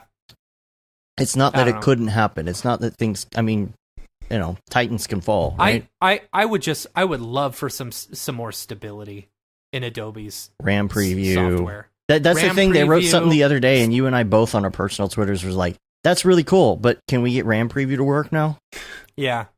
Like, just I don't it's know. silence. Like I every just want to time. know what the hell happened how many years ago when they said, hey, we're going to rebuild the core. We're going to not update and have any major updates for a while. Everyone's like, yes, please, God, please do that. And they skipped it and nothing happened. Like there might have been maybe 10% better increase, but like nothing happened and you haven't heard anything about it since. Yeah. It's almost like there needs to be a version that isn't like it's like more of a preview version that is more of an OpenGL preview version. You know what I'm saying? Or that's just not say exactly... that you're working on the core. Like Maxon straight up wrote a blog post saying, hey, R18 or 19 or whatever it was, like is a light release because we're focusing on rebuilding the core. And everyone's like, okay, sweet. Right. Yeah. Let's do that. Like, Adobe should be doing this for like, they should have just said, hey, we're going to be light on so over many releases, but we're rebuilding the entire core. And even if that's like 2 to 3 years from now, you're going to have real time. Everyone would crap their pants. Like, yes, let's do that. Yeah. Let's work towards that. It'd be like straight up Casa Bonita. Right, exactly. Yeah. Both ends. After Effects Casa Bonita edition. It's not CC anymore. It's CD. But like, are we ever gonna get the BM edition? Yeah. Because every time I argue with someone on Twitter or whatever, you have these apologists. They're like, "Well, it's apples and oranges." You know, After Effects does this one thing, and Unity's this other thing, and they have all these users, and it's a game engine. And I'm like, well, Element 3D is a game engine inside of After Effects that has real-time 3D. Like, so you can't tell me that After Effects can't just rebuild its core over time and have that same thing built off of game engine technology or using Unreal or using whatever. Or at least partially. At least partially. Maybe a photo, maybe something you're doing with a photo or a particle can't be real time, but like, can I get real time shape layers for crying out loud? Like, just something. Yeah. You do it in Premiere, you can stack like 1 billion layers in Premiere and all the video plays back at one time with no problem. Yeah. You do the same exact thing in After Effects. And it's just there and chugs, like 10 seconds of frame. I know we've gotten emails about this, and we know the difference of why it does in After Effects and we know the why, but we know the why. It's just it doesn't. It's not an excuse for it to never change. Exactly, not to fix it. Yeah. Like, that's the future. Like, I'm sorry, if you're RAM previewing in 5 years and everyone else is working real time, like, good luck. Right. Good luck keeping up. French Monkey, he's talking about the Nebula plugin, the Video Copilot thing. Right, yeah. Like, look how fast that is in After Can Andrew Effects. Kramer just build an app, right. There you go. Right? Like, just have, I know. Seriously. Come on, Kramer. Get to work. Actually do something useful, Kramer. And give me a free copy of Optical Flares while you're at it. And give me a shirt. Fat guy shirt. Yeah. There's only mediums at NAB. Okay. Yeah. Well, I got a large. Yeah. The average motion designer has no use for a small T-shirt. Let me just tell you. No. Maybe a designer's baby can fit into a small. What is this? A designer's shirt for ants? Okay. Oh my gosh. To be at least 3 times as big. What is this, Video Copilot for ants? Let's do some people's people. All right. Can I pee real quick? I'm gonna take this as I'm gonna take people's people as my opportunity to go to the bathroom because Well, you're gonna miss out on our AMA talk, but yeah, whatever. No, go ahead. No, wait for me. Wait for me. I'll make it quick. Okay. Better hurry. All right, let's just do a rapid fire Q&A from the chat then. Yeah, there you go. All right, so we have Tesla Rock says, "Love these passion talks." Mm-hmm. I mean, every time I talk about After Effects, it's always difficult too, because I know the people on the After Effects team. They're, I consider some of them really, good friends and stuff like that, and I hate talking negatively about it, but it's after just a while, where, you're just I don't what's use the deal? it anymore. That's why everyone asks, why did I get into Sketch and Tune and stuff? It's because of the frustration I had with After Effects, just crashing or dealing with it. If I could just do everything inside of Cinema, I'm happy, And even Sketch and Tune, I'm frustrated with, because they haven't updated it in freaking 8 years or whatever the hell it is, and you can't even get a good visual representation of cell shading in the viewport, Yeah, but I feel like that's going to probably change, with some of the other updates that they've been Will talking it, though? about. Because they bought Redshift. They're probably focusing a lot on their other renderers now. I don't even know if Sketch and Tune or standard renderer or physical renderer will ever get an update ever, It'd be nice if they just somehow redid the core that, Sketch and Tune lines, the strokes would render faster. Because I know that's single-threaded at this point. Yeah, that's hard to do. Even if you do the region render and you turn down the quality, if you're trying to do something like Sketch and Tune, all of a sudden the lines get thicker, or what I'm talking about? Yep. You have to see it at full quality for it to work. Or is that because nice I think it might change if you check on the resolution independent setting. Because what that's doing is basically changing the resolution, therefore changing the stroke size. That makes sense. All right. But with After Effects, it's more of the easiest thing has never been addressed. I think that's the frustration. Yeah, I can get so many basic, quick things done in Cinema 4D, and then I can focus on, all right, what are the more technically advanced things I can focus on that I might not even need for this project, but it'd just be nice to add on to? Versus, in After Effects, I feel like I'm just struggling trying to get the most basic things done. Can I clone a bunch of layers and animate them very simply? No, not shape really. layers are maddening. Yeah. You make a twirl. You make a rectangle, and the center point isn't in the center of the rectangle. Yeah. It's somewhere else, and then you have to figure out the center. It's simple stuff like that. I almost wish that if After Effects wasn't getting totally rebuilt from the ground up, can we just, like I said before, Adobe just loves making these individual apps that do very specific things.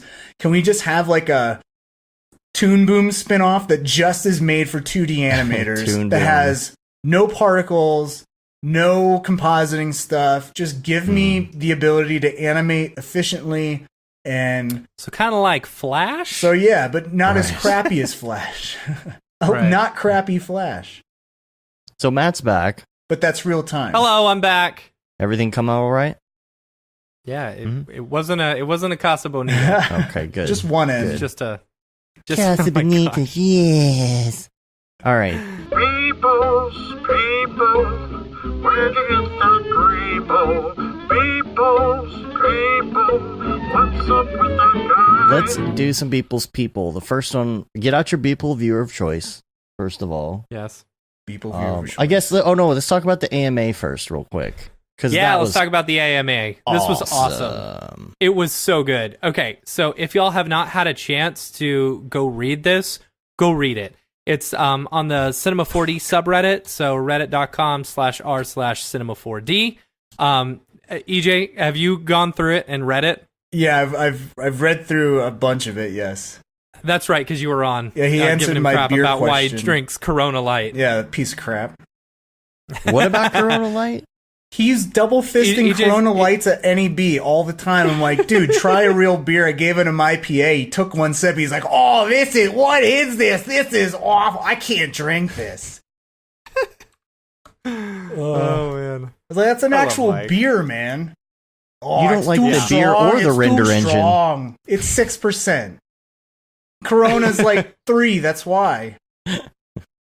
Oh, where is it? I'm looking for man, I don't know where it is. We'll link to it in the show notes. But it was really good because it was a bunch of there were a bunch of like people from our Slack trolling, and what plugins are you using? What? Oh no! How do you? No, Tokyo Megaplex said, what render engine do you use? Yeah, what render or whatever? engine? Yeah, and then I it. responded with, what pizza is best with Octane? Yeah. How do I cook a pizza with Octane? How do I? Yeah. Yeah. Oh man, come on, where is it? Top. I'm trying to look for top. Where is it? Yeah. Yeah, I don't Anyway, know. There were some good. I was- got the screenshots here. People were asking him all sorts of good stuff, and you guys were just Yeah, there were giving him a hard time. And here's the thing, like with a normal AMA, you'll get a whole bunch of questions and stuff like that, and it will just the person will go through and answer like maybe half a dozen, maybe a dozen questions. Mhm. Dude, he went through and answered almost every single question. And a lot of them were the exact same question, and he went ahead and just answered them all again. It was amazing. Yeah, he's awesome. Like one of the most down to earth, humble people. Like put in the work to just like really reach out to people. Yeah, so accessible. Oh, did we talk about the purse? Oh, the Louis Vuitton. The Louis Vuitton purse. Oh my god! Seriously? Like, how many are you gonna buy? Are we all gonna rock some at NAB next year? I can't even afford a regular Louis Vuitton purse, let alone with one with little LED screens on it. Right. Dude, I want to know about like how they do this. This is pretty nuts. Look at this thing. Does he get one? Beeple things go. I don't know. Hopefully, I wonder if he's got one. like if his wife is gonna be rolling around with like LED screens going to like Walmart with her Louis Vuitton purse. Oh, I don't know. Like that'd be funny if it just randomly the purse was just like I don't know.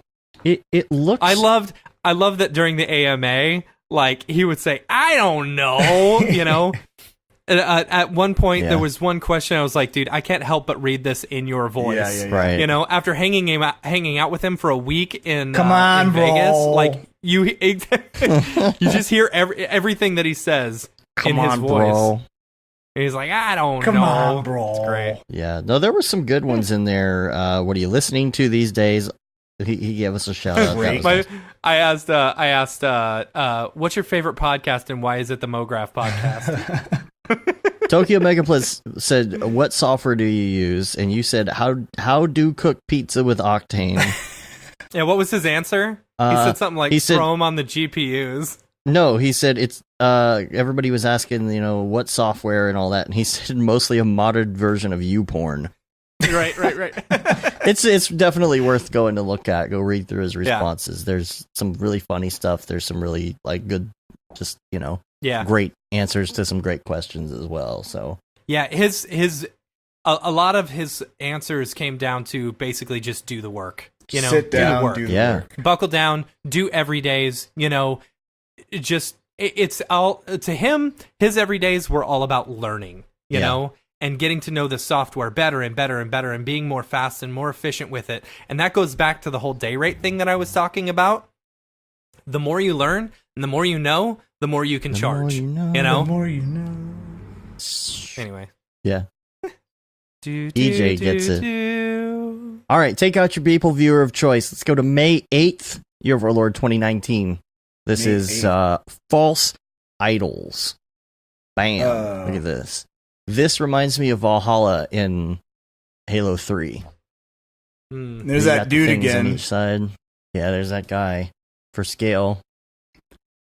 The robot's it now- almost looks like a robot with like two Robot. legs. Ribbit. Yeah. That's what I was thinking too. I'm guessing Kit Bash. I would think so. And then the rocks. I think he's used these before. These look like the rocks that you The see red in rocks. Iceland. Looks in like the Iceland, red rocks just geometric. out in Denver here. Yeah, Boulder. Matt knows what I'm talking about with the Iceland. I right? know. Yeah. Mhm. Yeah. Yeah, the Man, I geometric wanna go shapes. back. I know I want to go back too. So bad. It's like the Nexus. Right? Yeah, That's where we get our name. that is where our name comes from. All right, so I don't really have a story behind this. Just thought it was really cool looking. But false idols Another are they dude worshiping worshiping some random crap. worshiping some Kit Bash. Yep. I like the little Yeah. crystals though. We got some crystals down there. Did you put the crystals in? Yeah, the flare, the The lens what's flare the- with the dust on it. Yeah. Isn't there a whole bunch of Yeah, these I mean, filters? I bet you anything that could be the GSG dust. What do you think? No, that, you think it's it the might new be GSG optical dust? flares with the dust. You think so? Yeah, All because right. there's no. I guess there's dust in there. Yeah. Hmm. All right. Yeah. All right. Okay, let's go to the next one. I don't know. Here's his Idle. AMAs. Matt, Did you see the Rick did you see the did you see who did you see did the Rick roll that I did? one? Yeah. On his AMA is live. Facebook, he posted like all the mini pictures that he took, you know, and so then I photoshopped out every sign and did the never gonna give you up. It was good. Yeah. I liked it. So, Yeah, hold French on. Monkey said an image set to screen for the. I'm sure that's probably what it is for the dust. Yeah, probably. Okay, now you got to check this one out. This is May 11th. This is called So Mother's can Day. Can we just 3041. pause for a hot second? Okay. Beeple Yes. technically broke his everyday streak. You want to know How? why? Why? How? Know those NAB lives he did? Just go down to Yeah. the ones he did, okay? Click on the Mrs. Butterworth's one. Okay, so that's Yeah. April 8th. Mhm. Click the left button. Gonna go to April 9th. That's the gorilla he did Okay. with Yeah. Nick. Click the left Right. button again. Skips to April 11th. He never posted the everyday he did with me. He Really? did? Yeah, he did. No, he didn't. Not on Instagram. Apocalypse? Apocalypse yeah. is not on Instagram. Sometimes they don't show up on. Yeah, it's it's weird. weird. It's like he posted on Twitter, but I Twitter's think the it most like reliable. auto posts to everything else. Yeah, and sometimes the days don't come up right, or if he posts it like 11 and it's midnight somewhere else, like the date comes up different. Yeah. and- I gotcha. yeah. Okay, so Yeah. No, he posted Apocalypse. I remember because we were trying to be like, no, you're misspelling it. Right, You're yeah, misspelling yeah. it. Oh, You're yeah, misspelling yeah. it. And then he posted misspelled, People's gonna All right, beep. so- which was hilarious. Mother's Day 3041. This is All right. great. This is another Michael Jackson thing. Oh my god! I love the so Michael Jackson horrifying. stuff So good. with the monkeys. The baby is so like weirdly contorted. Yeah, like the Looks legs like he's are trying to almost give sideways. like a crip, like some kind of gang sign or something. He's moonwalking, Little baby gang sign. He's joining the baby gang. Word. attempting to crotch grab and moonwalk while he's in the bubble. The little monkey to the left is like looking like he wants to fist bump him. He's like, "What's up, dog?" See, it's Hey, funny Michael because Jackson. their name is all their names are bubbles, and he's in a bubble. There, Right. ooh. Right. So what was great about So- this one is he Yeah, okay, posted you can- the yeah. comments and he said, "Everybody send this to your mom." Share over-" with your mom. yeah. Because it was on Mother's Day. So Matt and I sent the results back to To him. our mothers. We sent it to our moms. Do My we mom's have just, the, like, weird. text responses from your mom? Yeah, So- well, everybody's replying with the text responses on Twitter. Like, Oh, okay. my mom yeah. said that's hilariously creepy. Thanks. yeah. My mom said it was. She just Weird. said weird. Weird. Yeah. So here's the replies. Like, Happy Mother's Day. Thanks. Happy Mother's Day. What did that say? Weird. Oh, that was me. Weird. What else? Thank you. Thank you. Thank you for the Mother's Day card. The picture I don't know about. Another thanks. Did you? This one was in some other language. Ukrainian? Ukrainian? I don't know. Sure. Looks Russian. No, so that was fun. No, that was a good In one. Mother Okay, Russia, every day's every day you. every day is Mother's Day. in Mother Russia, Every Michael day's Jackson. do you. I don't know. There's a Michael Jackson joke in there somewhere. Oh, okay. Series, come All on. right. Last one. Overgrowth. This is May 12th. This like is what was Ewok weird. I like Village. this one. I think it's very pretty. Yeah. Looks like I- Ewok. Yeah, Right? totally. Mm-hmm. Ewok Village. Bulgarian. Bulgarian, There we not go. Russian. Bulgarian. Okay. Forest Moon of Endor, yes. Someone Yes. reminds me of that Donkey Kong level. Oh, yeah, right right. from the treetops, Yep. right? Yeah. No, I like That's the one light- right before the rail car one. Oh yeah, That is like one. the worst Oh. level to beat. Jesus. You have to memorize every single jump. everything, You're every screwed. car jump. and you got to That's jump right. at the last second. Yep. It's the worst. So, I was watching it, and if you don't, this is then totally it goes, off topic. and EJ comes out and goes, tutorials. Yeah. tutorials. This is totally off topic, but I was watching 30 Rock last night, and like there was this joke that made me laugh really hard. It was when she was talking to one of the writers, and she goes, "Don't make a sketch about Krang. No one knows who Krang is. What? No more sketches about Krang. Again." Nothing about Krang, and then she walks off. It's like she mentions Krang like 6 times. it's like such a weird, obscure reference, you know? I don't know. Krang. I think they mentioned Krang in like Parks and Rec 2 or something. Oh, really? Yeah, I feel like I've heard that like obscure reference before in some other show. Shredder. Yeah, weird character. All right, back to people. Oh, okay. All right, back to people. There's no people in it. Yeah, I like the light stuff though because you've got the contrast in color in between the light. I love the way he does Z depth too. Like I've never thought about that. That he does just a simple Z depth pass in the info channel. You know, when he was showing that off in at NAB. Like I think that's pretty cool. The angles. So because this cool. gives it so much more atmosphere. Got a little Dutch angle going on. Yeah, the Dutch is totally. really cool too. I love the composition of this, you know, and this was something that he talked about in the AMA where he's been focusing a lot on color and composition. And like you can really tell with this whole new series of stuff. I think so. At He least just the past cloned year and or two. rotated all these, right? Probably. Maybe. Probably. Yeah. No, that's cool looking though. I like it. Yeah, it's a great comp.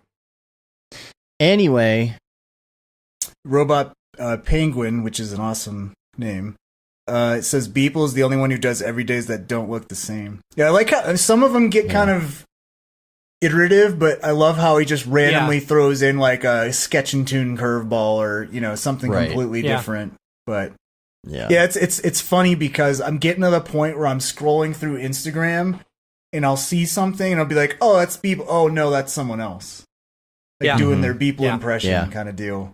But I feel like it's I love it. Yeah. I love it when he said Beeple on the posters. AMA, he said, oh yeah, I was on this podcast where they tried to mess me up, and see if I could tell whether it was mine or not. Oh, and, it was our podcast when we had him on. Yeah, and he got like the third one wrong. It was his. That's an awesome little game show for Beeple.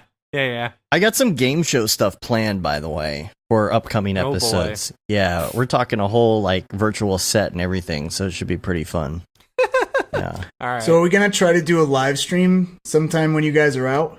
Yeah, I think like probably what we're gonna do. do. Sorry about the leaf blowing that's going on. Sounds like it's literally right behind me right now. But in space. There's leaf blowing going on in outer space, and for some reason you can hear it, even though there's no sound in space. Right. But I think we're gonna try and do like some random like Instagram, Facebooks, that kind of thing, rather than doing like a show. Like just rapid fire, like, hey, we're live, let's do some Q&As, or like, hey, we're in the mountains, check this out. That kind of that'd be thing. cool. Hey, Rather we're than, kayaking, like, let's do it live.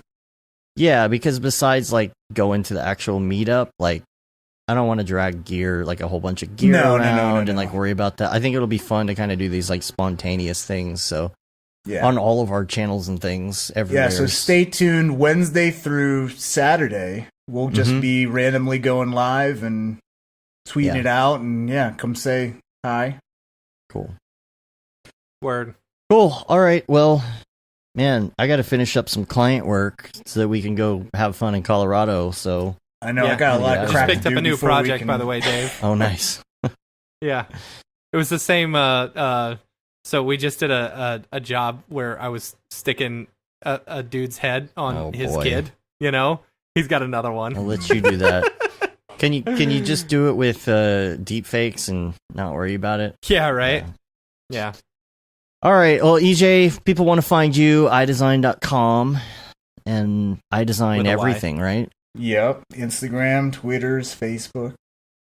All of the things. All of the things. Yeah. You can find us on iTunes. You can leave a review, helps get our ratings up, and subscribe to our show on your podcatcher of choice.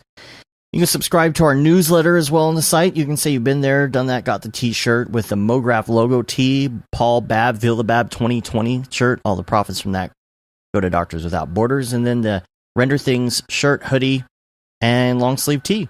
And of course, we're on Facebook, Instagram, Twitter, Periscope, YouTube, Mograph.com, and all the things. Yep. Yeah. Oh, real quick, while I've got everyone here, I don't know if we ever mentioned this, but Already Been Chewed is looking for a Houdini artist. Oh, yeah, that's right. So I'm assuming they're still yeah. looking, but I would assume, yeah. Yeah. It's only been like a couple weeks, but Yeah. if you're a Houdini artist, I think anywhere really, check out Already Been Chewed's job board. yeah, Full I think it's on their benefits. Twitter. Yeah. Yeah. Yeah. Plus, you get to live next to us, which is awesome. There you go. That's And Yeah. by next to us, that means 50 miles away. No, I'm only like 5 or 10 miles away. Yeah. From Already Been Chewed. You're like 50 Yeah, from miles Already away Been from Chewed. everything else. You won't come play pool with Yes. me. Oh, I'm so sorry. we are pool, man. I just don't Dude, love the yeah. 2-hour round trip to come hang out. Well, we'll have to play some pool in Colorado. How about that? yeah, I'm It's fine. There down. we go. Pool hang. We should go bowling. Yeah, bowling could be fun Bowling. too. Yeah. You don't like bowling? Yeah, I prefer pool. Bowling's over fun bowling. the first round, and then everyone's like talking and blah, but no one Drinky wants to play taking their again. time. See, I was on a bowling league. I love It's it. like Top It's just Golf. an It's excuse cool to the get- first round, and then you're like spending time like wrangling. Hey, it's your turn, Bob. It's your You're turn. Hey, come over here. It's your turn. Everyone's like, come on, we're hanging out here. I don't want to smack. Well, some Maybe balls. I'm just too competitive. We'll do a pool thing then. We're gonna Yeah, go at least. to that brewery that has the Mario Kart projection screen and then the giant beer pong. Yeah, see, Jeremy said Matt is scared to play him because he True. comes up to play pool. See, and you don't. I was on a pool league too. Really?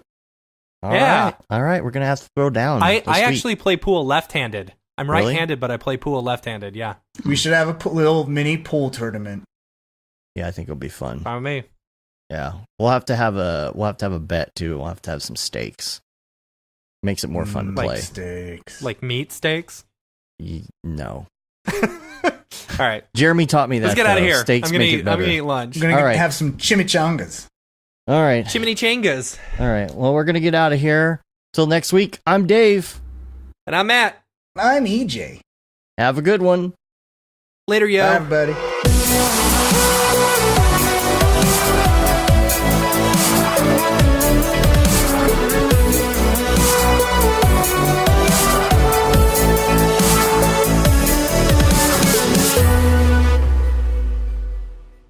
It's pretty good, I guess.